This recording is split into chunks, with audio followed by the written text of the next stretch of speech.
Rain hammered against the grimy window of the tiny room tucked behind Seoul's Blue Moon nightclub.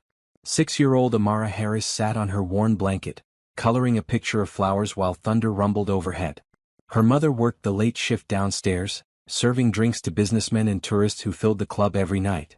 The music from the club pulsed through the walls, a constant rhythm Amara had learned to ignore. This hidden room, barely larger than a closet, had been home for 2 years. Teresa, the club manager, let them stay here in exchange for her mother working extra hours. It was not much, but it kept them off the streets. Amara hummed softly, choosing a green crayon for the stems. She liked green. It reminded her of the park they sometimes visited on Sunday mornings before the city woke up fully. A crash from outside made her jump. She froze, crayon hovering over paper, listening. Footsteps pounded past the thin wall. Men shouting in Korean then English. Angry voices, urgent and cruel. Find him. He cannot have gotten far. Check every room. More footsteps. Doors slamming. Glass breaking somewhere close. Amara's heart beat faster. She knew to stay quiet when bad things happened in the club. Her mother had taught her well. Sometimes men fought. Sometimes the police came. The rule was always the same. Stay hidden, stay silent. A softer sound caught her attention. A scraping noise like someone sliding along the wall outside her door. Then a thud, followed by ragged breathing. She stared at the door, which was really just a painted panel that looked like part of the wall from the hallway side. Very few people knew this room existed. The breathing got louder. Someone was right outside. Then the panel moved. Just a crack at first, then wider. A man stumbled through, tall and desperate looking. His expensive white dress shirt was torn and soaked with rain. Dark stains spread across the fabric. Blood, Amara realized with a cold feeling in her stomach. His gray suit pants were muddy at the knees. One of his black dress shoes was missing. He leaned against the wall, eyes squeezed shut, breathing hard. His face was pale under the dim light from her single lamp. Brown hair plastered to his forehead with rain and sweat. Amara should have been scared. Her mother would have told her to scream, to run. But something in the man's face stopped her. He looked terrified. Haunted. The voices in the hallway grew louder. Check that storage area. He could be hiding anywhere. The man's eyes snapped open. Blue eyes wide with panic. He saw Amara sitting there on her blanket, a little girl in a maroon dress holding a green crayon. For a moment they just stared at each other. Amara pressed one small finger to her lips. Understanding flashed across his face. He slid down the wall, making himself as small as possible in the corner behind some boxes her mother stored there. The blood on his shirt was bright red, fresh. He pressed his hand against his side, trying to stop the bleeding. Footsteps stopped right outside the hidden door. What is this panel? A rough voice asked in English. Storage only, another voice replied. Old cleaning supplies. Nobody goes in there. Open it anyway. Amara's breath caught. The man in the corner met her eyes. She saw him mouth one word, please. The panel started to slide open. Without thinking, Amara jumped up and positioned herself in front of the opening, blocking the view of the corner. She held her coloring book up like a shield. A hard-faced man in a black suit peered down at her. What are you doing here, kid? I live here, Amara said quietly, her voice steady even though her hands shook. With my mama. She works downstairs. The man glanced around the small space. Amara held her breath. If he stepped inside, if he looked behind the boxes, he would see the bleeding stranger. Anyone else in there? The man demanded. No, sir. Just me and my drawings. He studied her for a long moment. Amara forced herself to look back at him with innocent eyes, the way she looked at teachers when they asked if she had finished her homework. Stay inside and lock this door, the man finally said. Dangerous people around tonight. Yes, sir. He slid the panel shut. Amara waited, not moving, barely breathing. She heard the men walk away down the hall, their voices fading. She counted to 60 the way her mother taught her to count minutes. Then she turned around. The man was still pressed against the wall, one hand over his side, the other covering his mouth to muffle his breathing. He looked at Amara with something like wonder.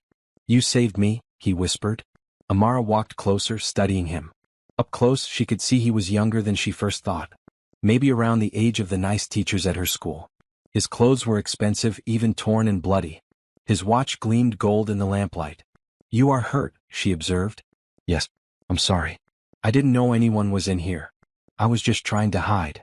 He winced, adjusting his position. I'm Julian. I'm Amara. She tilted her head. Why are those men chasing you? It's complicated. Business problems. Dangerous business problems. Julian's face was getting paler. I need to stay hidden until my lawyer can help me. But I understand if you want me to leave. I don't want to put you in danger. Amara thought about this. Her mother always said to help people when they needed it. Even when things were hard for them, they still gave spare change to the homeless woman who slept near the subway. They still shared food with the other families in their building. You can stay, Amara decided. But you have to be very quiet. My mama will be back soon, and she gets scared easy when things are wrong. Julian's eyes were wet. Thank you.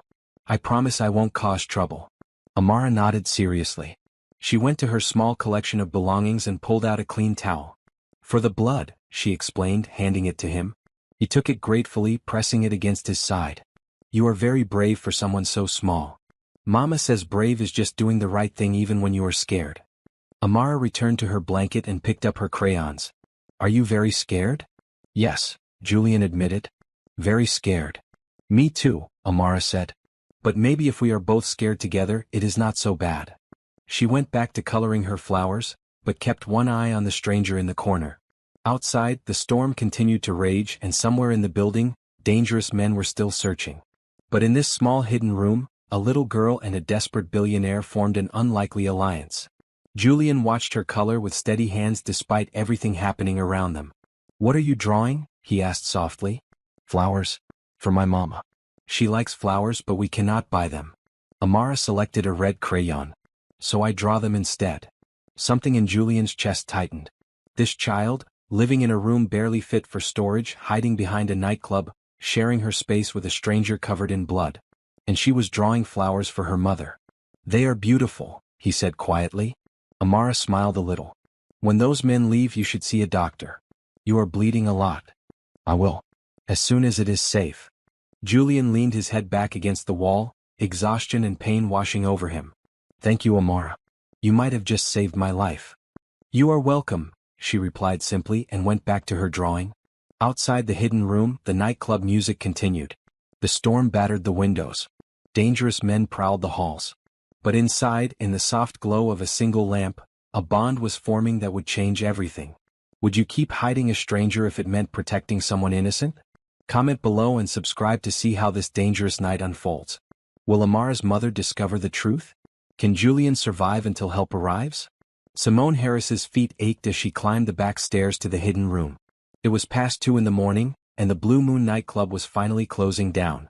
Her blue waitress uniform smelled like cigarette smoke and spilled liquor. Tips tonight had been decent but not great. She counted the bills in her apron pocket as she walked. Enough for groceries and maybe new shoes for Amara. The old ones were getting too small. She was thinking about breakfast when she slid open the hidden panel and stepped inside. Her daughter sat on the floor, unusually still. And there, in the corner, was a man. Simone's heart stopped. Amara, get behind me right now, she said, her voice low and dangerous. She positioned herself between her child and the stranger. Mama, wait, Amara said quickly. He is hurt. Bad men were chasing him. Simone's eyes adjusted to the dim light.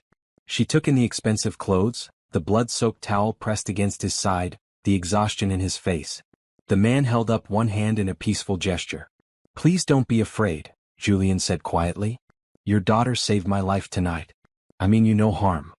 You have 10 seconds to explain why you are in my home before I call security, Simone said. Her hands were shaking, but her voice stayed steady. Years of dealing with difficult customers had taught her to hide fear. Julian shifted, wincing with pain. My name is Julian Prescott. I run a technology company. Tonight, some business associates tried to kill me over a contract dispute. I escaped and hid in this building. Those men are still looking for me. I didn't know anyone was in this room. I just needed somewhere to hide. Your daughter. He paused, looking at Amara with something like awe. She protected me when they came searching. She could have given me away, but she didn't. Simone looked at her daughter. Amara nodded seriously. There were 3 men, Mama. They looked in here, but I stood in front of him. I told them I was alone. The fear that rushed through Simone was overwhelming. Amara, that was so dangerous. What if they had hurt you? But they didn't, Amara said simply. And he needed help. Simone turned back to Julian. She studied him more carefully now. The expensive watch. The quality of his clothes despite their ruined state. The way he spoke, educated and careful. This was not some random criminal. This was someone important running from something worse. How badly are you hurt? She asked. Knife wound, I think. Not deep, but it won't stop bleeding. Julian's face was pale, his lips tinged blue. I need medical attention, but I cannot risk going to a hospital yet. They will be watching all the hospitals. Who are they exactly? Business rivals. Men I trusted with a major deal. They decided taking me out was easier than honoring the contract. Julian's laugh was bitter. Turns out $100 million makes people do terrible things. Simone absorbed this. $100 million. She made that in tips on a good night and felt rich. This man's world was incomprehensibly different from hers. I can pay you, Julian added quickly. Whatever you want. Just let me stay hidden until morning. My lawyer is working on getting me protection. I just need to survive the night. Simone should have said no. Should have thrown him out, protected her daughter from this danger. But she looked at Amara, who was watching the bleeding stranger with concern in her dark eyes. She thought about the homeless woman they fed. About the neighbors they helped even when they had barely enough themselves. Her mother had raised her to believe that kindness mattered. That helping people in need was never wrong. Keep your money for now, Simone said, surprising herself. But you are not moving until I look at that wound. Amara, get the first aid kit from under the sink. Really? Julian stared at her. You are going to help me? I'm going to stop you from bleeding all over my floor, Simone corrected. After that, we will figure out what comes next. But if those men come back and find you here, you leave immediately. I will not put my daughter at risk. Are we clear? Absolutely clear, Julian agreed. Thank you. You have no idea what this means. Amara brought over the small first aid kit. Simone knelt beside Julian, carefully peeling back the bloody towel. The wound underneath was not as bad as she feared. A slash across his ribs, deep enough to bleed heavily but not life-threatening if cleaned properly. This is going to hurt, she warned. I can handle it. Simone worked quickly, cleaning the wound with antiseptic, butterfly closing the edges, wrapping clean bandages around his chest. Her hands were steady and competent. She had patched up enough kitchen accidents and playground injuries to know basic wound care. Julian hissed in pain but did not pull away. You are good at this. My husband was a construction worker before he died, Simone said quietly. Came home with cuts and bruises all the time. I learned to handle it. She secured the bandage with tape. That should hold for now, but you really do need a doctor. In the morning, Julian promised. Once my lawyer arranges protection. He met her eyes. I know this is asking a lot. You don't know me. You have every reason to turn me away. But I swear I will make this right. Whatever you need, whatever I can do. Simone sat back on her heels. What I need is for my daughter to be safe. That is all that matters to me. I understand completely. Julian looked at Amara, who had settled back on her blanket with her crayons. She is remarkable. So brave. She is everything, Simone agreed. They sat in silence for a moment. Outside, the storm was easing but rain still pattered against the window. The nightclub below had gone quiet. Why do you live here? Julian asked carefully. Behind a nightclub in a hidden room? Simone tensed. That is none of your business. I'm sorry. You are right. I'm just trying to understand how someone as clearly capable as you ended up in a place like this. Life happened, Simone said shortly. My husband died 3 years ago. Construction accident. No insurance, no savings. I had bills, a daughter to feed. Teresa gave me work and let us stay here. It's not perfect, but it keeps us off the streets. She met his eyes defiantly. I do what I have to do. I respect that, Julian said quietly. More than you know. Amara yawned widely, her small hand covering her mouth. The late hour and stress were catching up with her. Time for bed, Simone told her daughter.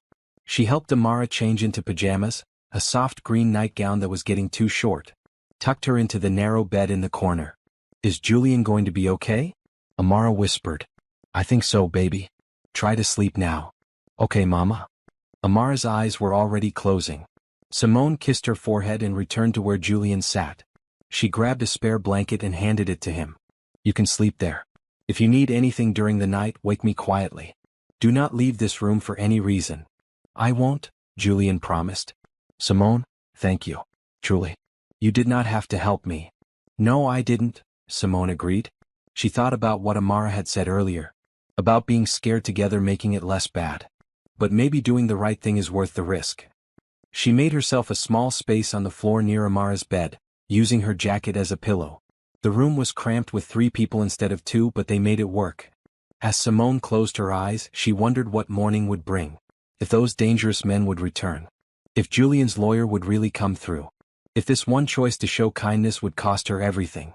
But watching her daughter sleep peacefully, the stranger in the corner keeping his own quiet vigil, Simone felt something she had not felt in a long time. Oh, maybe, just maybe, this night of terror would turn into something better. Something none of them could have imagined when the storm began. The hours passed slowly in the hidden room. Simone lay awake, listening to every sound from the hallway. Footsteps. Voices. The groan of old pipes and settling wood. Each noise made her heart race, wondering if the men who hunted Julian would return. Across the small space, Julian shifted position carefully, trying not to disturb his injured side. Simone could hear his breathing, measured and controlled despite what must be considerable pain. "Can't sleep," she whispered. "Too much adrenaline," Julian admitted softly. "And too scared to close my eyes. What if they come back?" "Then we handle it," Simone replied, though she had no idea how. "But worrying yourself sick won't help anything. You sound like my mother. She died when I was young, but I remember her saying things like that." Julian's voice carried old grief. "She would have liked you. Practical. Strong." Simone considered this. "Tell me about her." "She was a teacher. Literature. Used to read to me every night even when I got too old for it. Said stories mattered, that they taught us how to be human." Julian paused. "She got sick when I was 12. Cancer. Gone in 6 months. My father buried himself in work afterward. I barely saw him until I went to college." "I'm sorry," Simone said quietly. "Losing a parent that young must have been terrible." "It was. But it taught me to value the time we have. To not take people for granted." Julian shifted again. "Your daughter said your husband died. Can I ask what happened?" Simone was quiet for a moment. She rarely talked about Marcus. The pain was still too fresh even after 3 years. But something about this strange night made honesty feel necessary. "Construction accident," she said finally. "He was working on a high-rise downtown. Safety equipment failed. He fell 6 stories." The words came out flat, emotionless. She had told this story enough times that it had lost its sharp edges. By the time they got him to the hospital, it was too late. "That's terrible," Julian said. "I'm so sorry." "Me too." Simone blinked back tears. "Marcus was a good man. Kind. Funny. He would sing to Amara every night, these silly made-up songs about princesses and dragons. She still asked for them sometimes. I try, but I cannot remember all the words. She must miss him a lot. Every day. But she is strong. Stronger than me sometimes." Simone looked over at her daughter's sleeping form. "She keeps me going when things get hard." They fell silent again. Outside, the rain had stopped completely. Dawn would come soon. "Can I ask you something?" Julian said after a while. "I suppose. Why did you really agree to help me? You could have called security, had me removed. Protected yourself and Amara. Instead you bandaged my wounds and let me stay. Why?" Simone thought about this carefully. "Because Amara made a choice to help you. And I trust her judgment more than my own sometimes. She saw something in you worth protecting." She paused. "And because we know what it feels like to be desperate. To need help and have nowhere to turn." "You are one of the kindest people I have ever met," Julian said quietly. "Most people in my world would have handed me over without a second thought. Your world sounds lonely." "It is. Very lonely." Julian's voice carried a weight of isolation. "When you have money, you never know if people care about you or your bank account. Every relationship feels transactional. Every friendship conditional. I have business partners, employees, investors. But actual friends? People who would help me without calculating what they get in return." He laughed bitterly. "I could count those on one hand and have fingers left over." Simone considered this. Money does not buy everything then. No. It buys comfort and security and opportunities. But it does not buy trust. Or loyalty. Or love. Julian was quiet for a moment. "Do you know what my first thought was when those men pulled knives on me tonight? Not fear for myself. I thought, there is nobody who will really miss me if I die. My lawyer will file paperwork. My company will find a new CEO. But nobody will cry at my funeral." "That is the saddest thing I have ever heard," Simone said honestly. "It is the truth though. I built an empire but forgot to build a life." A small sound made them both stop talking. Amara was stirring in her sleep, making soft noises. Simone moved quickly to her daughter's side. Sure, baby. I'm here. Amara's eyes opened, confused in the dim light. Mama? I had a bad dream. Just a dream. You are safe. Simone stroked her daughter's hair gently. Go back to sleep. Is Julian still here? Yes, he is still here. Amara's gaze found Julian in the corner. Are the bad men gone? For now, Julian answered softly. You are very brave, Amara. Not many people would have helped a stranger the way you did. Mama says we help people who need it. That is what good people do. Your mama is very wise. Amara yawned. Will you still be here when I wake up? If it is okay with your mother, yes. Good. Amara's eyes were already closing again. I want to show you my other drawings. I made one of a dragon yesterday. I would love to see it, Julian promised. Simone waited until Amara's breathing evened out into sleep again. Then she returned to her spot on the floor. She likes you, Simone observed. The feeling is mutual. She is something special. She is everything to me, Simone said fiercely. If anything happened to her because I let you stay here, I would never forgive myself either, Julian interrupted. I promise you, Simone. As soon as the sun comes up and I can reach my lawyers safely, I will get protection and get out of your lives. You have already done more than anyone could ask. But even as he said it, Julian realized he did not want to disappear from their lives.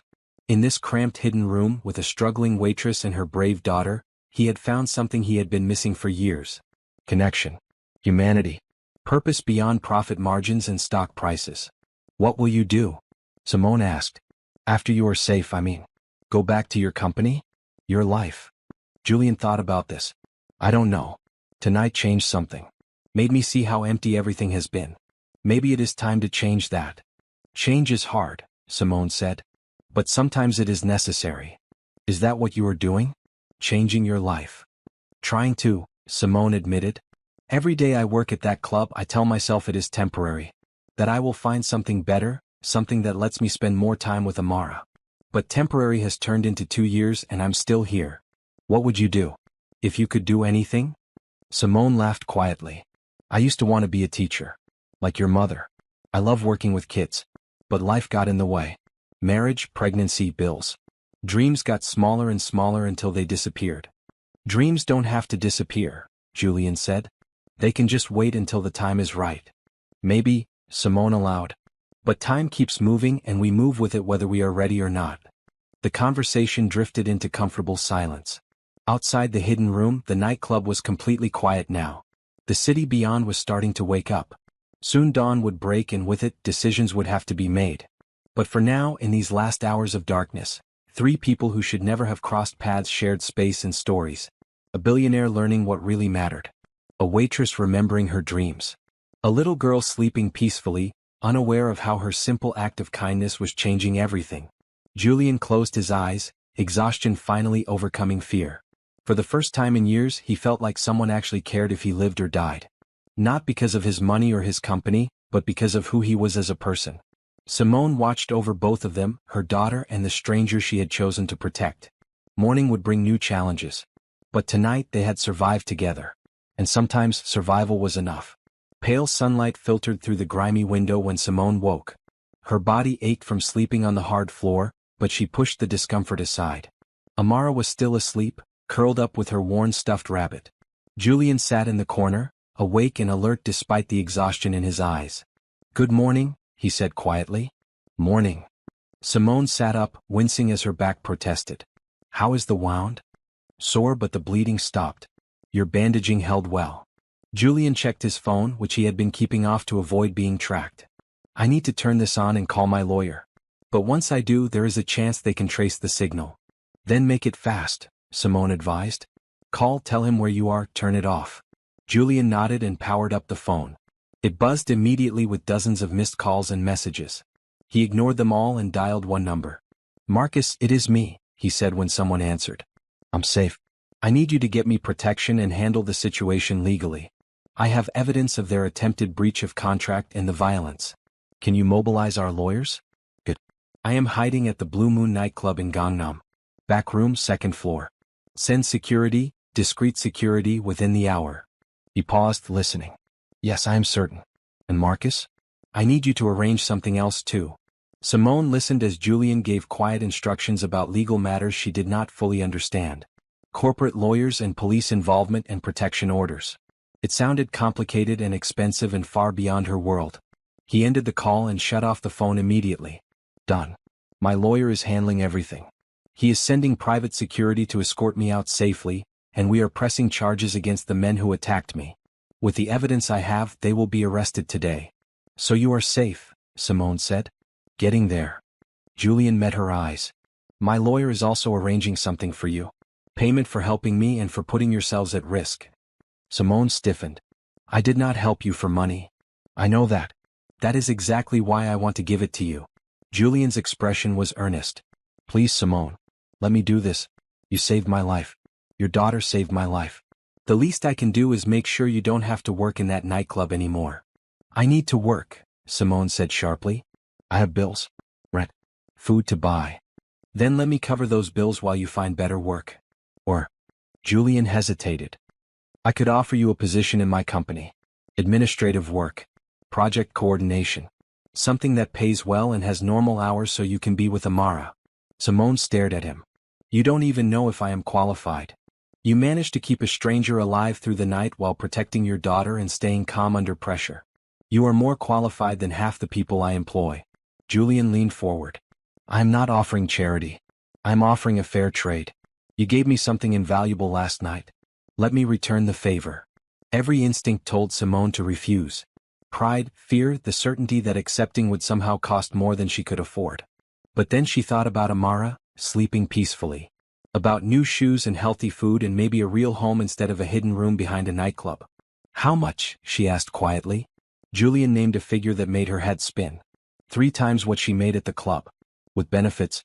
And he would pay for an apartment too, something safe and clean. That is too much, Simone protested. It is exactly what the position would pay anyone else, Julian countered. I am not giving you special treatment because of last night. I am offering you fair compensation for legitimate work. All I ask is that you accept with the same courage you showed when you decided to help me. Simone looked at her daughter. Thought about better schools, proper medical care, a childhood that did not involve hiding in rooms while dangerous men searched the building. Okay, she said finally. I accept. With gratitude. What would you do if a stranger offered to change your life completely? Would you take the risk? Subscribe and share your thoughts below to see what happens when their worlds collide even further. The relief on Julian's face was profound. Thank you. You won't regret this. I better not, Simone said, but she smiled a little. Amara woke up then, stretching and rubbing her eyes. Is it morning already? Yes, baby. And we have some news. Simone helped her daughter sit up. Julian's friends are coming to help him soon. And he offered Mama a new job. A better job. Amara's face lit up. Really? Does that mean we can get a new place? Maybe. We will see. Simone did not want to promise too much too soon. That would be good. I like this room, but it is very small. Amara looked at Julian. Will you be okay now? Will those bad men leave you alone? I will be fine, Julian assured her. And yes, the bad men will be dealt with properly. No more running or hiding. Good. That means you can come visit us in our new place. Amara said this as simple fact, as if there was no question about whether they would remain in each other's lives. Julian and Simone exchanged glances. Neither had thought that far ahead. But the idea settled between them with unexpected warmth. I would like that very much, Julian said softly. They spent the next hour in quiet conversation. Julian told Amara about his company, simplifying the technology they developed into terms a 6-year-old could understand. Amara showed him her drawings, explaining each one in elaborate detail. Simone made simple breakfast from the few supplies she kept in the room, crackers and juice and some fruit. This is nice, Julian said, accepting the modest meal with gratitude. Better than the expensive restaurants I usually eat at. Because it is shared, Amara informed him seriously. Mama says food tastes better when you share it with people you care about. Your mama is very wise. A knock at the hidden panel made them all freeze. Then a voice called out, calm and professional, Mr. Prescott? I am with Blackstone Security. Your lawyer sent us. Julian exhaled in relief. That is my team. He stood carefully, his injured side making him move slowly. Simone, Amara, thank you. For everything. I mean that. You are welcome, Simone said. And good luck with everything. I will be in touch about the job. Expect a call from my office tomorrow with details. Julian paused at the panel. And Amara? Thank you for being brave. You are going to do amazing things in your life. Bye, Julian, Amara said, waving. Come visit soon. I will, he promised. Then he was gone, escorted away by professional security guards in dark suits. The hidden panel slid shut behind him. The room felt emptier without him. Quieter. Simone and Amara sat together on the blanket, processing everything that had happened in the past 12 hours. Mama, do you think he will really call? Amara asked. I think so, Simone said. He seemed like a man who keeps his promises. Good. I liked him. He was nice. Amara leaned against her mother. And maybe the new job will be good too. Maybe it will, Simone agreed, allowing herself to hope. Outside, the city continued its busy morning. People rushed to work, students headed to school, vendors opened their shops. The world kept turning, indifferent to the small miracle that had occurred in a hidden room behind a nightclub. But for Simone and Amara Harris, everything had changed. A stranger bleeding in the rain had become a bridge to a different future. A little girl's courage had opened doors they did not know existed. Now they just had to walk through them. 3 days passed before Julian's promised call came. 3 days of Simone working her regular shifts at the Blue Moon, wondering if the whole thing had been some strange dream. But on Thursday morning her phone rang with an unfamiliar number. Miss Harris? This is Jennifer Park from Prescott Technologies. Mr. Prescott asked me to contact you regarding a position in our company. Simone's heart raced. Yes. He mentioned that. Wonderful. Could you come in tomorrow for a formal interview? Just a formality, really. Mr. Prescott has already approved your hiring, but we do need to complete the paperwork. The interview was held in a gleaming office tower downtown, so different from the dark nightclub that Simone felt out of place immediately. But Jennifer, a kind woman in her 40s, put her at ease quickly. Mr. Prescott speaks very highly of you, Jennifer said, reviewing Simone's hastily assembled resume. He was quite insistent that we find the right position for your skills. I don't have much formal experience, Simone admitted. You have life experience. That counts for a lot. Jennifer smiled. We are placing you in our community outreach division. You would coordinate charitable programs, work with local organizations, help distribute our grant funds. Does that interest you? It sounded perfect. Working with people, helping communities, making a real difference. Very much. Excellent. Your salary will be what Mr. Prescott specified, with full benefits including health insurance. We can also arrange for a company apartment if you need housing assistance. Simone blinked back tears. That would help tremendously. Then it is settled. Can you start Monday? Everything moved quickly after that. By Sunday, Simone and Amara were moving out of the hidden room behind the Blue Moon and into a bright 2-bedroom apartment in a safe neighborhood. The place had actual windows with sunlight. A kitchen with appliances that worked. A bathroom that did not share walls with a nightclub. Amara ran from room to room, delighted by the space. Mama, look. I have my own room. With a real bed. Simone stood in the middle of the living room, overwhelmed. This was more than she had dared hope for in years. More than she had thought possible. Her phone buzzed with a text message. Julian, how is the new place? Simone smiled and typed back, perfect. Thank you. Julian, you earned it. How does Amara like it? Simone, she is thrilled. Hasn't stopped smiling since we got here. Julian, good. You both deserve to smile. By the way, I am out of the hospital. Clean bill of health. The men who attacked me are in custody. It is over. Simone, I am so glad you are safe. Julian, thanks to you. Listen, I know you start work tomorrow, but I was wondering if I could take you and Amara to dinner this week? To celebrate new beginnings? Simone hesitated. This felt like more than just gratitude. It felt like the start of something else entirely. Something that both scared and excited her. Simone, we would like that. Julian, great. How about Wednesday? I will pick you up at 6. The days that followed fell into a new rhythm. Simone started her job and discovered she was good at it. Really good. Her experiences struggling to survive gave her insight into what communities actually needed. Her proposals for grant distributions were thoughtful and practical. Her co-workers respected her. Her boss praised her work. Amara enrolled in a better school, one with art programs and music classes and teachers who cared. She made friends quickly, her natural warmth drawing other children to her. Every evening she came home bursting with stories about her day. And Julian became part of their lives in a way none of them had planned.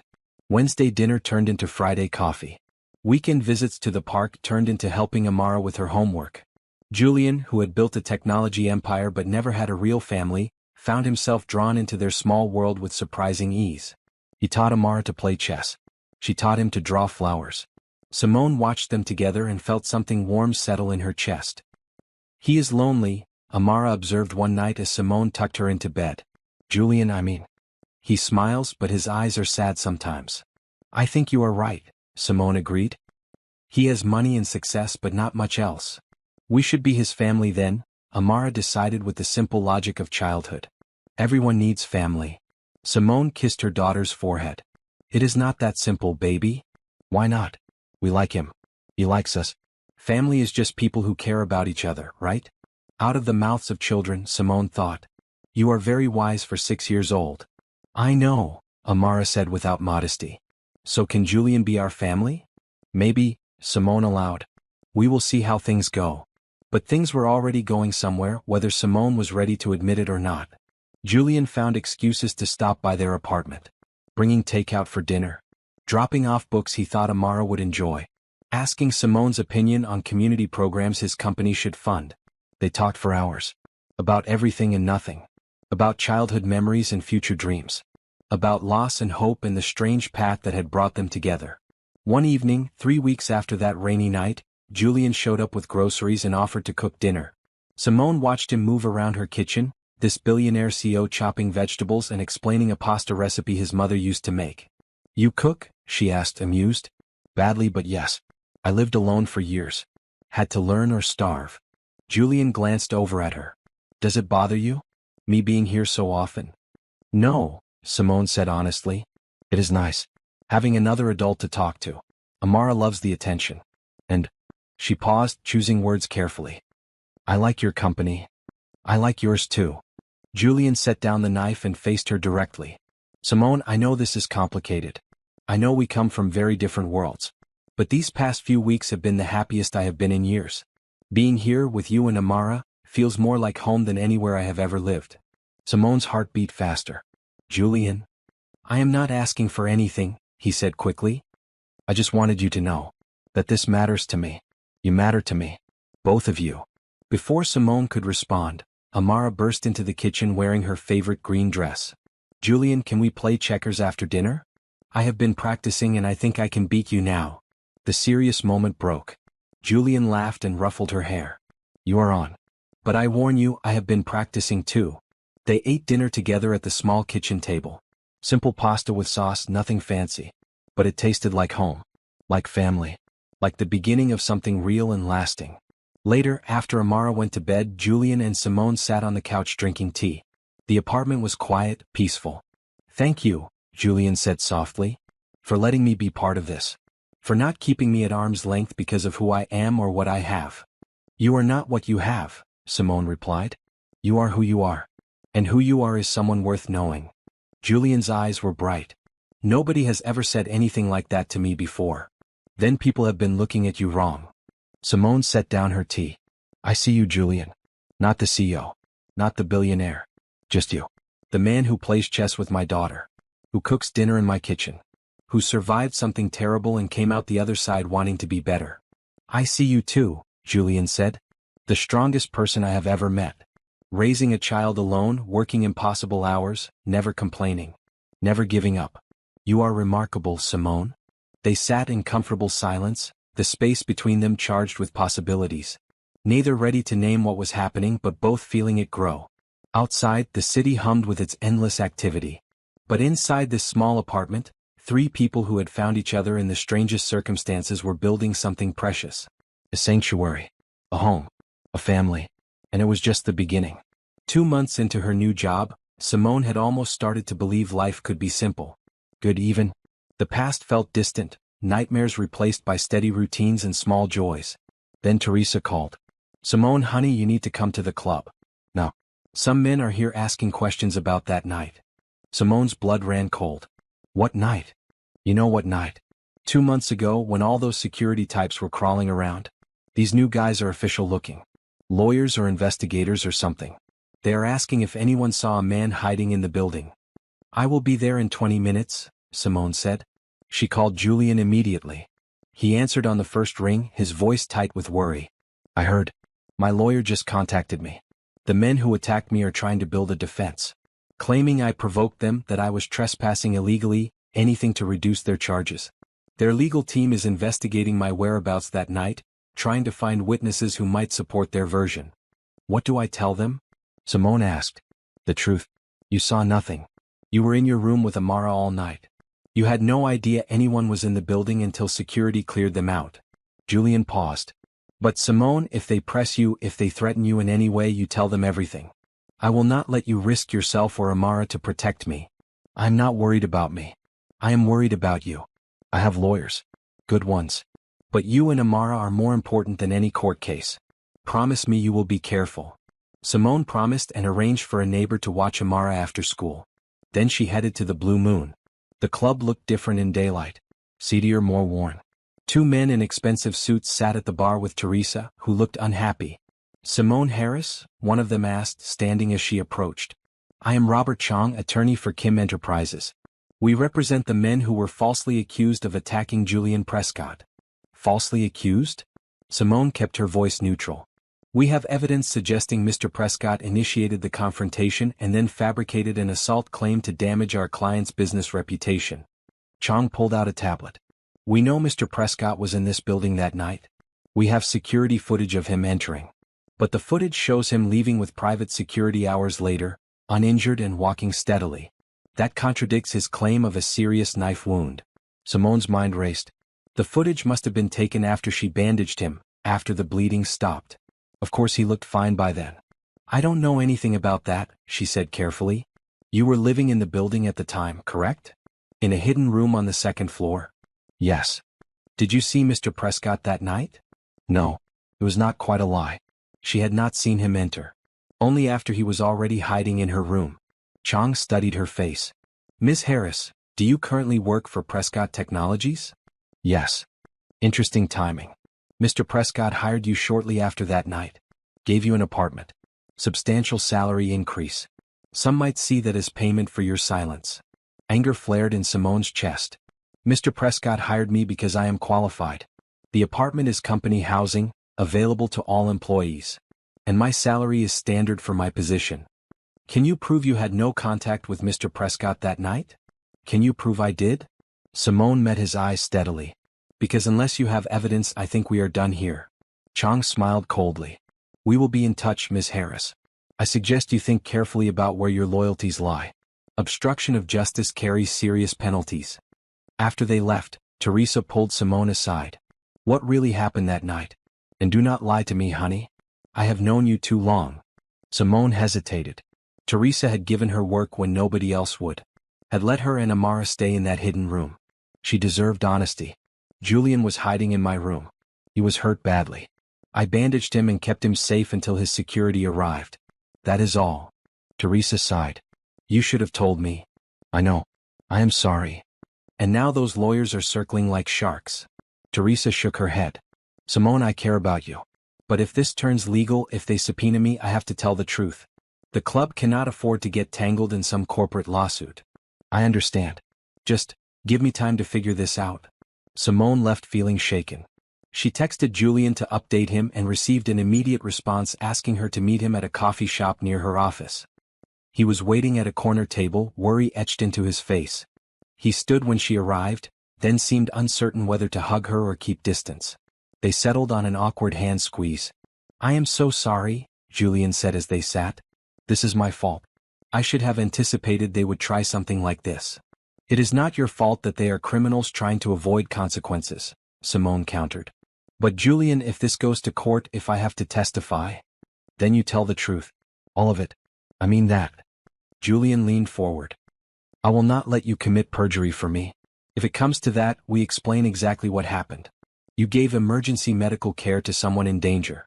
That is not a crime. But it might be enough to create reasonable doubt for them. Your lawyers said the case was solid. Cases can be rebuilt. But I cannot rebuild my conscience if something happens to you or Amara because of me. Julian's eyes were intense. You matter more than any court case. Than my reputation. Than all of it. Simone felt her throat tighten. When did this happen? When did we become so important to each other? I think it started the moment your daughter put her finger to her lips and decided to protect a bleeding stranger. Julian smiled slightly. Or maybe when you chose kindness over safety. Or maybe it has been building every day since then. They sat in silence for a moment, the weight of unspoken feelings heavy between them.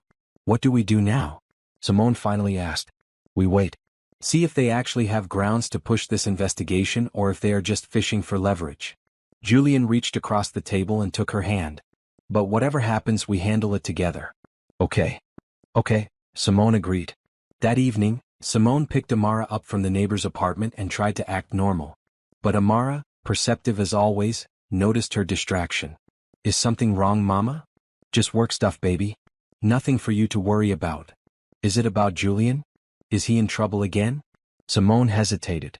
She had never hidden difficult truths from her daughter, but she also did not want to scare her unnecessarily.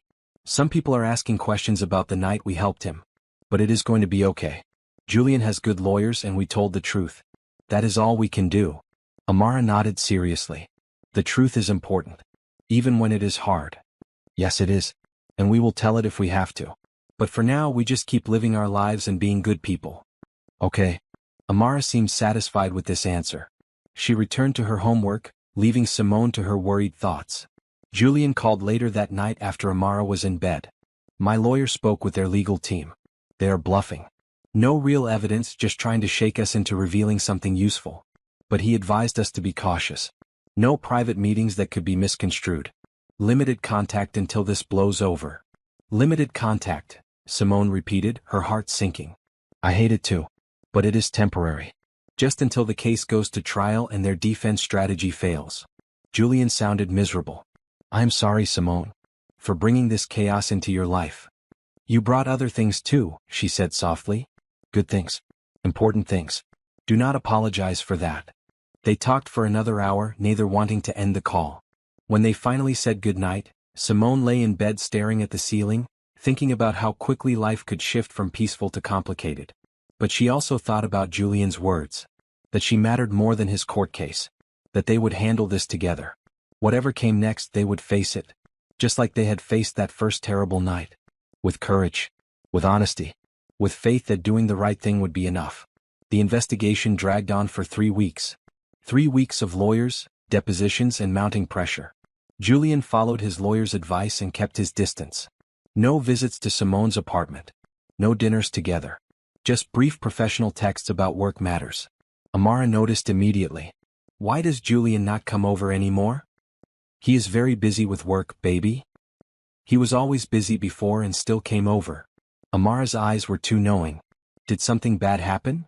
Simone could not lie to her daughter. Some people are causing trouble for Julian.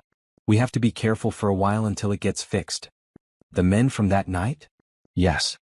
Amara thought about this. But we did not do anything wrong. We helped someone who needed it. You are right. We did not do anything wrong. But sometimes people twist the truth to help themselves. Simone pulled Amara close. It will work out. We just have to be patient. But patience was hard when Simone missed Julian's presence in their lives. Missed his laugh, his thoughtful conversations, the way he made Amara light up with attention. The apartment felt emptier without him. She threw herself into work, organizing a new community program for underprivileged children. But even that reminded her of Julian, of conversations they had shared about making real differences in people's lives. Then one evening her phone rang. Julian's voice was strained. I need to see you. I know we are supposed to keep distance, but I cannot do this anymore. Can I come over? Of course. Is everything okay? No. But it will be. I need to talk to you. Really talk. He arrived 20 minutes later, looking exhausted. His usually perfect appearance was disheveled, his expensive blue shirt wrinkled, his hair uncombed. You look terrible, Simone said, concern overwhelming caution. I feel terrible. This whole situation, the investigation, being away from you and Amara. It is making me realize things I have been avoiding. Julian ran a hand through his hair. Can we talk? Somewhere private? Amara was already in bed, so Simone led him to the small balcony off the living room. The night air was cool, the city lights spread below them. What is going on? Simone asked gently. Julian leaned against the railing. Today in my lawyer's office they were coaching me on testimony. telling me what to say, how to present myself. And I realized this is what my entire life has been. Carefully managed, strategically planned. Every word, every action calculated for maximum benefit. I have been playing a role for so long that I forgot what being real feels like. Julian. Then they told me to stop seeing you. Said it looked bad, like I was influencing a potential witness. And I agreed. Because that is what you do in my world. You make the strategic choice. You protect your interests. He turned to face her. But all I could think was how much I hated not seeing you. Not hearing Amara's laugh. Not sitting in your kitchen talking about nothing and everything. How empty my penthouse feels compared to this small apartment. Simone's heart raced. You are saying? I am saying I am falling in love with you. With both of you. With the life we were building before this legal mess. Julian's voice broke slightly. And I know the timing is terrible. I know this makes everything more complicated. But I cannot keep pretending I do not feel what I feel. The words hung in the air between them. Simone had known on some level that they were heading toward this. But hearing it said out loud made it real. Undeniable. My lawyer thinks I am crazy, Julian continued. Coming here. Saying this. But I need you to know. Before the trial. Before whatever happens next. I need you to know that you changed my life. That meeting you and Amara was not just luck or coincidence. It was the universe giving me one more chance to get things right. Simone stepped closer to him. Can I tell you something? About the night you showed up in our room? Of course. I was terrified. Not just of those men but of what helping you might cost. We had so little. One wrong move could have put us on the streets. But Amara looked at you and saw someone who needed help, and she did not hesitate. She just acted from her heart. Simone paused. I have spent 3 years since Marcus died just surviving. Working, paying bills, getting through each day. Somewhere along the way I stopped believing in anything bigger. Stopped hoping for anything beyond basic survival. And now? Julian asked softly. Now I remember what it feels like to hope. To dream. To think maybe there is more to life than just getting by. Simone met his eyes. You did that. You and your kindness and your awkward cooking and your chess games with my daughter. You reminded me what living actually means. Julian reached out, his hand gentle on her cheek. I do not want to be a complication in your life. I do not want to bring you more trouble. Too late. You already did. Simone smiled through sudden tears. But you also brought joy. And laughter. And the first time in years that I felt like maybe, just maybe, good things could still happen. Can I kiss you? Julian whispered. I know it is complicated and my timing is awful and there are 100 reasons why we should wait. Stop talking, Simone said and kissed him. It was soft and sweet and full of everything they had been holding back for weeks. When they finally pulled apart, both were smiling. I love you, Julian said again. I need you to know that is real. Whatever my lawyers say, whatever strategic concerns exist, what I feel for you is not a calculation. It is the most honest thing in my life. I love you too, Simone admitted. Which terrifies me because I never thought I could feel this way again. Never thought I would want to. They held each other on the balcony, the city humming below them. Inside, Amara slept peacefully, unaware that her mother had just taken a leap into unknown territory. What do we do now? Simone asked eventually. We tell the truth. About everything. To my lawyers, to the court if necessary. We stop hiding and pretending. Julian pulled back to look at her. I will not risk your safety or Amara's for my reputation. We lay it all out there and let the chips fall where they may. Your lawyer will hate that. My lawyer works for me. Not the other way around. Julian's expression was determined. Besides, the truth is actually better for our case. You gave emergency medical care to someone who had been violently attacked. That makes you a good Samaritan, not a co-conspirator. When did you become so optimistic? About 2 minutes ago when you said you love me. Julian smiled. Turns out being loved makes you braver. They went back inside and sat on the couch talking until late into the night. About the past, the present, the uncertain future. About Marcus and Julian's childhood and the paths that had led them both to that rainy night in a hidden room. Do you think Marcus would approve? Julian asked at one point. Of us. Simone considered this carefully. Marcus wanted Amara and me to be happy. To be safe. To have a good life. You give us all of those things. She squeezed Julian's hand. So yes, I think he would approve. I think he would be grateful that someone is looking after his girls. I want to look after you both. If you will let me. Not as charity or obligation, but as family. Julian's voice was earnest. I know it is fast. I know we are still figuring things out, but I want to build something real with you. Something lasting. So do I, Simone said. But we have to be smart about it. For Amara's sake.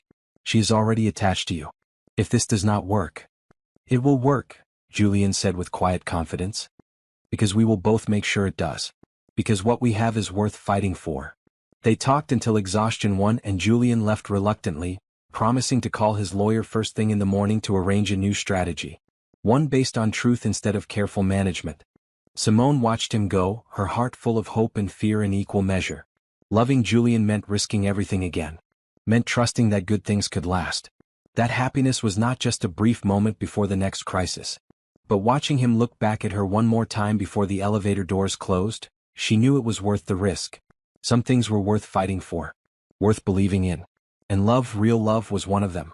Julian's lawyer, Marcus Stone, was not pleased. You want to do what? He demanded over the phone the next morning.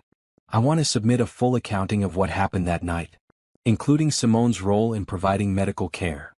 Julian sat in his office, determined. We have been playing defense. Let's go on offense. Show that I was the victim of attempted murder and that a brave woman helped save my life. That opens her up to cross-examination. To their lawyers twisting her actions into something suspicious. Only if she has something to hide. Which she doesn't. Julian stood firm. Simone rendered aid to someone in medical distress. That is not a crime. It is heroic. Marcus sighed. You are making this personal. That is dangerous. It is personal. And that makes it more important, not less. Julian's voice was calm but unyielding. Set up a meeting with the prosecution. Let's end this the right way. The meeting happened 2 days later. Simone sat in the conference room at Julian's lawyer's office, her hands folded tightly in her lap. Julian sat beside her, his presence steady and reassuring. The prosecutor, a sharp woman named Lisa Chen, reviewed their statements carefully. So Miss Harris, you are saying you provided emergency medical care to Mr. Prescott after he arrived at your residence with a stab wound? Yes.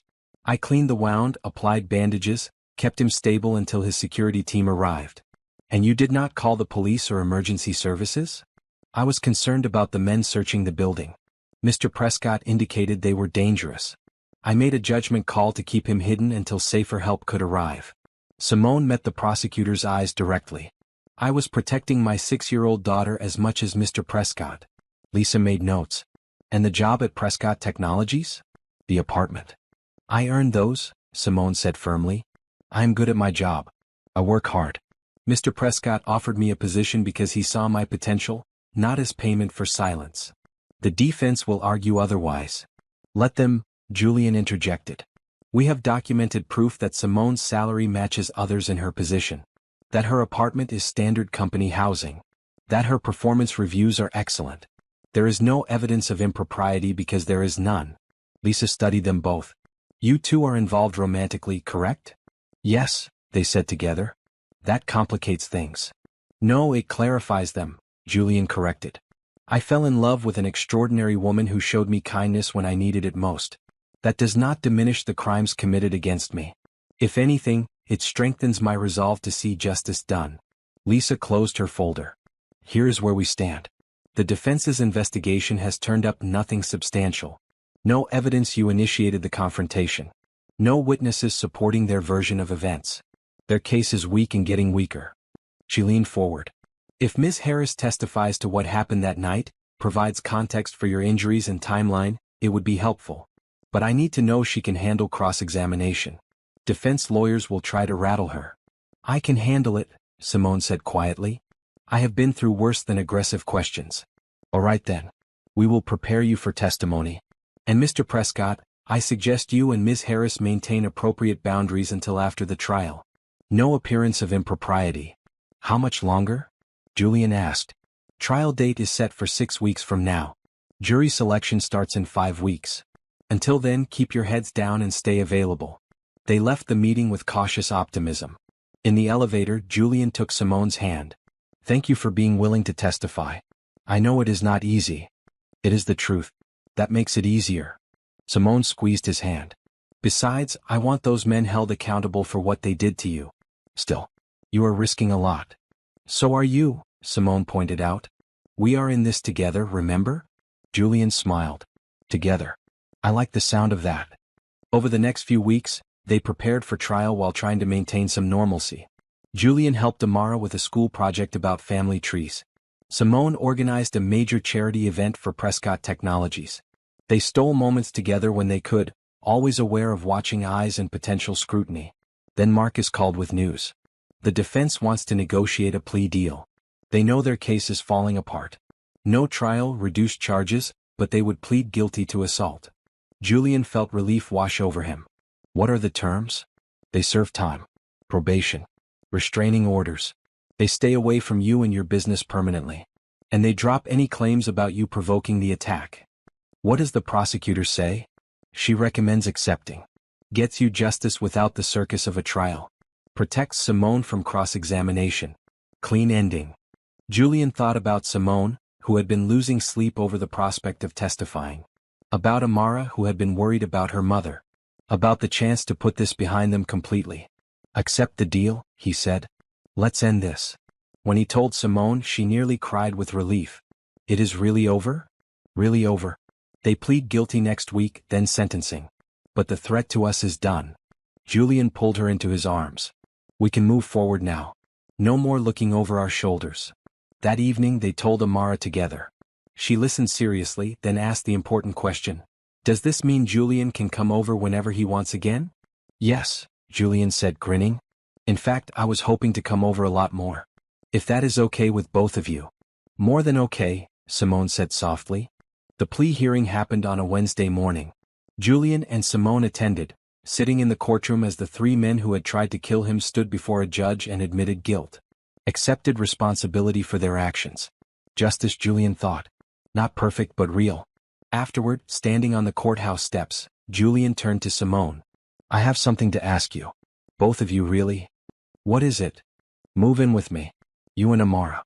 I have this huge empty penthouse that has never felt like home.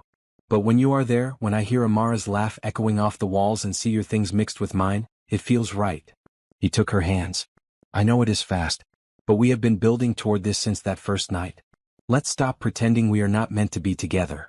Simone looked up at him, this man who had stumbled into her life bleeding and desperate and somehow become essential. What about Amara? Her school, her friends? Same school. I will hire a driver if needed. And your friends become our friends. Nothing changes except the address and the fact that we stop living in two separate places when we want to be together anyway. You have thought about this. I have thought about nothing else. Julian's eyes were warm. Say yes, Simone. Let me give you and Amara the home you deserve. Simone thought about the tiny hidden room where this had started. The small apartment that had been such a step up. And now this, a penthouse with a man who loved them, who wanted to build a real family. Yes, she said. Yes, we will move in with you. Julian's smile could have lit the entire city. He picked her up and spun her around right there on the courthouse steps, both of them laughing. Later they picked Amara up from school and told her the news. Her reaction was immediate and enthusiastic. We get to live with Julian? In the big apartment with the amazing view? Really? Really, Simone confirmed. Amara threw her arms around Julian's waist. This is the best day ever. We are going to be a real family. Julian knelt down to her level. We already are a real family, Amara. Have been since the night you saved my life. The address is just a detail. That night, the three of them sat on the balcony of Julian's penthouse, looking out over the city lights. Amara was between them, chattering about which room she wanted and whether she could paint it green. Yes, to your own room. We will discuss the green paint, Julian said, exchanging amused glances with Simone over Amara's head. This was it, Simone thought. The future they had been building toward. Not perfect, not without challenges, but real and good and full of love. From a hidden room to a penthouse. From survival to thriving. From loneliness to family. All because a little girl had chosen kindness. And because sometimes, the people who need each other most find each other in the strangest ways.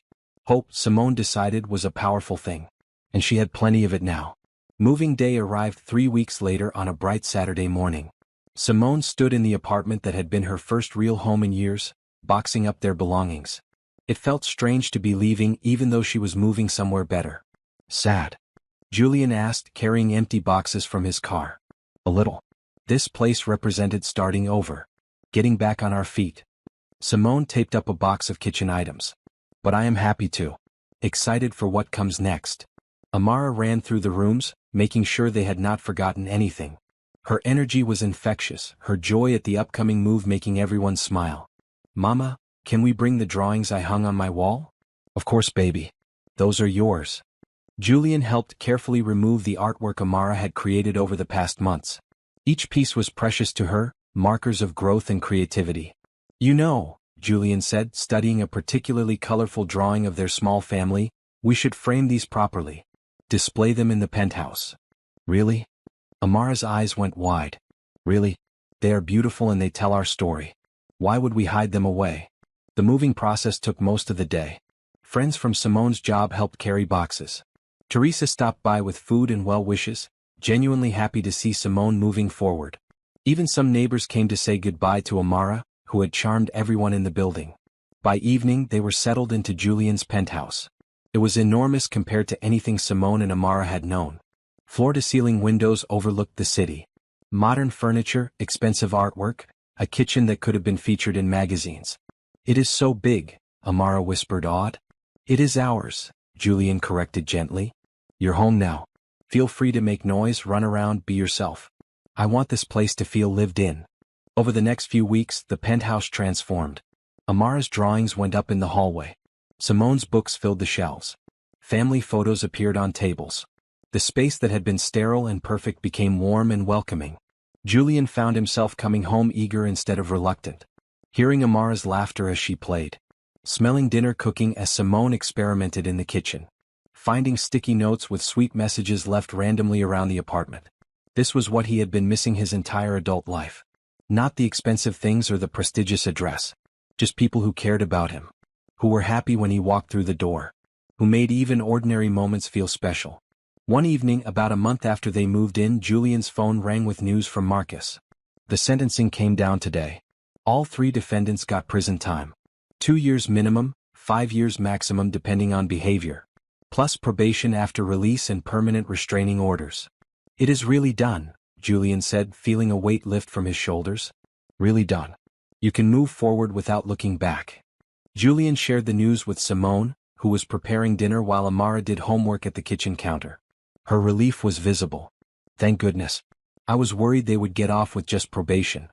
Justice worked. Slowly, but it worked. Julian wrapped his arms around her from behind, resting his chin on her shoulder. "We are free now. To just be a family without any shadows hanging over us." "A family," Simone repeated softly. "I like the sound of that." Amara looked up from her homework.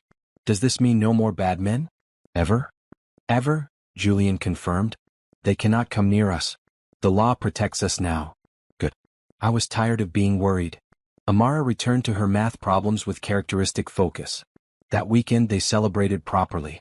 Julian took them to an amusement park, something he had never done in his entire life. Simone laughed watching him on roller coasters, his expensive clothes and usual composure completely abandoned in favor of pure fun. Amara dragged them from ride to ride, her energy endless. They ate cotton candy and corn dogs and funnel cakes. They won cheap stuffed animals at carnival games. They took silly photos in a photo booth. It was perfect. Normal. Exactly what Julian had always wanted but never known how to find. Later, after Amara fell asleep in the car on the ride home, Julian carried her up to the penthouse. Tucked her into bed in her bright green room with her new stuffed animals arranged around her. "She is happy," Simone observed, watching from the doorway. "So am I," Julian said. "Happier than I have ever been." They moved to the living room, settling on the couch with glasses of wine. The city lights spread before them like scattered jewels. "I have been thinking," Julian said carefully. "About us. About making this permanent." Simone's heart skipped. "What do you mean?" Julian set down his wine and turned to face her fully. "I mean marriage. I know it is fast by traditional standards. We have only known each other a few months. But every day with you feels right. Every moment with Amara feels like exactly where I am supposed to be." He pulled a small box from his pocket. "I'm not good at this. I have never done this before. But Simone Harris, will you marry me? Will you let me be your partner, your husband, Amara's father for real?" Simone looked at the ring, a simple, elegant diamond that caught the light. Then at Julian's face, hopeful and vulnerable. "My mother used to say that when you know," she said quietly. "She met my father and married him 6 months later. They had 40 years together before he passed. She always said that the timing did not matter as much as the certainty. And are you certain? Julian asked. About you? About us? About building this life together? Simone smiled through sudden tears. Yes, I'm absolutely certain. So yes, Julian Prescott. I will marry you. He slipped the ring on her finger and they kissed like teenagers, giddy with joy and possibility. Can we tell Amara in the morning? Simone asked. I want to see her face when she finds out. Of course. This is her news as much as ours. They stayed up late making plans. A small wedding, nothing extravagant. Just family and close friends. Maybe on the penthouse rooftop with the city as their backdrop. In the spring when everything was blooming and new. I want to adopt Amara, Julian said at one point. Officially. If you are comfortable with that. I want to be her father in every way that matters. She would love that. She already thinks of you as her dad. And I think of her as my daughter. I love her, Simone. Almost as much as I love you. I know you do.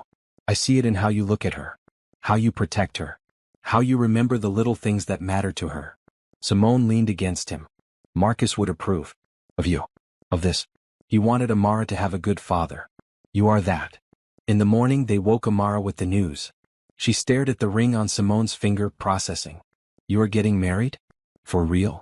For real, Simone confirmed. Julian is going to be your stepdad.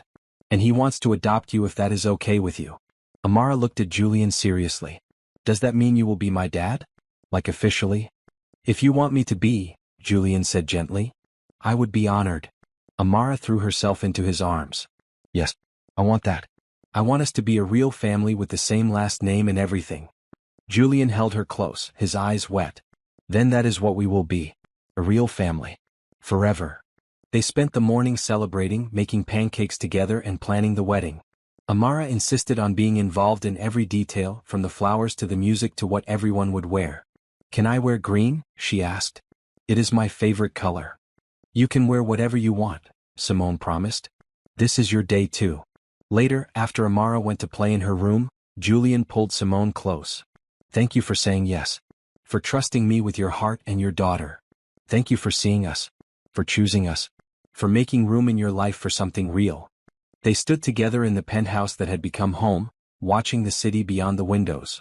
Their future spread before them, bright and full of promise. From that terrible rainy night to this moment of pure joy. From hiding in fear to standing in love. From strangers to family. It was more than either of them had dared hope for. But hope, it turned out, was worth holding on to. Even when things seemed impossible. Even when the path was unclear. Because sometimes the best things in life came from the least expected places. From a 6-year-old's courage. From a mother's kindness. From a stranger's desperate need for help. And from the choice, again and again, to believe that love could win. 6 months later, on a perfect spring morning, Simone stood in the penthouse bedroom looking at herself in the mirror. Her wedding dress was simple and elegant, red silk that flowed like water. She had chosen red because it was Amara's suggestion, and because it felt right. Bold. Hopeful. A celebration rather than a formal obligation. You look beautiful, Mama, Amara said from where she sat on the bed, already dressed in her green flower girl dress. Julian is going to cry when he sees you. You think so? I know so. He cried when I showed him my report card. He cries at the happy parts of movies. He is definitely going to cry at his own wedding. Simone laughed, her nerves settling. What about you? How are you feeling about today? Amara thought about this seriously. Happy. And excited. And a little nervous because everyone will be watching. But mostly happy. We are going to be a real family with the same last name. You, me, and Julian. The adoption had gone through 2 months ago. Amara was now legally Amara Harris Prescott. She had insisted on keeping Harris, honoring her father Marcus and adding Prescott. Julian had cried during the court proceeding just as Amara predicted. A knock at the door announced Teresa, who was helping with last-minute preparations. The guests are all here. The officiant is ready. Are you? I am ready, Simone confirmed. They had kept the wedding small. Just close friends, a few family members, key people from Julian's company who had become genuine friends to both of them. 30 people total, gathered on the penthouse rooftop under a canopy of spring flowers. The ceremony was scheduled for sunset, when the city lights would start to glow and the sky would turn colors that matched Simone's dress. Teresa took Amara down first. Then Simone stood at the rooftop entrance taking a deep breath. Through the glass doors, she could see Julian waiting at the altar, wearing a deep blue suit that made his eyes stand out. He looked nervous and happy and so full of love that it made her heart ache. The doors opened. Music played. And Simone walked toward her future. Julian's face when he saw her was everything Amara predicted. His eyes filled with tears, his smile so wide it had to hurt. He watched her come toward him like she was the only person in the world. When she reached him, he whispered, "You are the most beautiful thing I have ever seen." "You are not so bad yourself," Simone whispered back. The officiant began the ceremony. Traditional words about love and commitment and building a life together. But what mattered more were the vows they had written themselves. Julian went first, his voice steady despite the emotion behind it. "Simone, 6 months ago I stumbled into your life at my lowest point. Bleeding, terrified, with nothing to offer but trouble. And you chose kindness. You chose to help, to protect, to believe in the possibility of something good. You gave me not just my life back but a reason to live it. You and Amara showed me what family really means. What love really means. What home really means. I promise to spend every day earning the gift you have given me. To protect you both, to support your dreams, to be the partner and father you deserve. I promise to choose kindness just as you taught me. And I promise to love you, fiercely and completely, for the rest of my life." Simone blinked back tears. Then she spoke her own vows. "Julian, you came into my life when I had stopped believing in miracles. When I thought survival was the best I could hope for. But you showed me that life can be more than just surviving. That hope is not naive. That good things can still happen even after terrible loss. You love my daughter like she is your own. You see me not just as I am but as I could be. You make space for my dreams while building your own. I promise to stand beside you through whatever comes. To believe in us even when things get hard. To raise our daughter together with love and wisdom. To build a home where kindness always leads. And I promise to love you completely and forever for all the days we have." They exchanged rings. Simple gold bands that matched. The officiant pronounced them married. Julian kissed Simone as their friends and family cheered.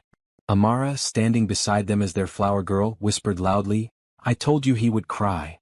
The reception was held right there on the rooftop. Simple food, good music, people who genuinely cared about their happiness. Julian's business associates mingled with Simone's friends from the community center. Teresa told embarrassing stories about Simone's waitressing days.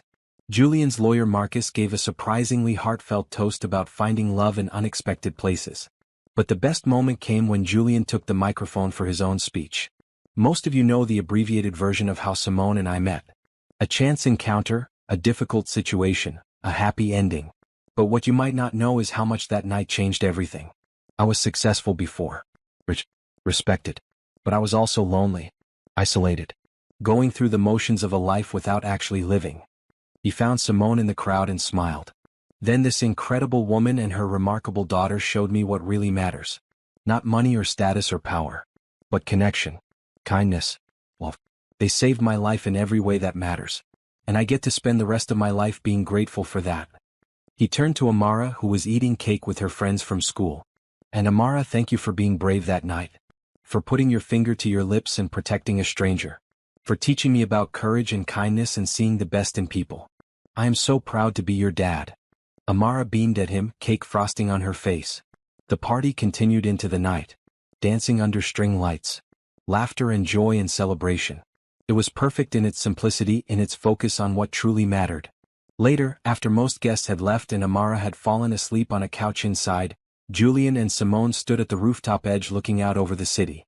"So this is forever now," Simone said, leaning against him. "Forever," Julian agreed. "Are you scared?" "A little. But also sure. More sure than I have been about anything in a long time." She turned to face him. "We are really doing this. Building a life together. Raising Amara. Being a family. The best family," Julian said. "The kind built on choice and love instead of just obligation." "What happens next? After the honeymoon, after we settle into normal life?" "We keep doing what we have been doing. We work jobs we care about. We raise an amazing kid. We have dinners together and movie nights and arguments about whose turn it is to do dishes." Julian smiled. "We have a beautifully ordinary life because ordinary with the right people is actually extraordinary." Simone thought about this. About how far they had all come. From that hidden room to this rooftop. From fear to hope. From survival to thriving. "I love you," she said simply. "I love you too. Both of you. More than I knew it was possible to love anything. They stood together watching the city lights, husband and wife now, partners in everything that came next. Inside, Amara stirred and called out sleepily. Mama? Julian? Where are you? They went to her together, both kneeling beside the couch. Right here, baby. We are right here. Good. I had a dream we were a family and it was so nice. Amara's eyes were already closing again. Oh wait. That is real now. We are really a family. Really and truly, Julian confirmed, stroking her hair gently. Forever, Simone added. Forever, Amara murmured and drifted back to sleep with a smile on her face. Julian and Simone looked at each other over their sleeping daughter. Their daughter. Their family. No more hiding. No more fear. No more just surviving. This was living. This was love. This was home. And it had all started with a little girl's courage on a rainy night. With a mother's choice to help despite the risk. With a stranger's desperate need for kindness. Sometimes the best things in life came from the darkest moments. Sometimes hope won out over fear. Sometimes choosing to help one person changed everything. As they carried Amara to bed and settled into their first night as a married couple, Simone thought about all the paths that had led them here. All the choices, good and bad. All the loss and pain and struggle.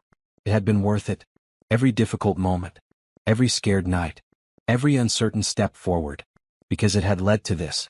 To love. To family. To a future bright with possibility. And that, Simone thought as she fell asleep in Julian's arms, was the greatest gift of all. The end was really just the beginning. And their beginning looked absolutely beautiful.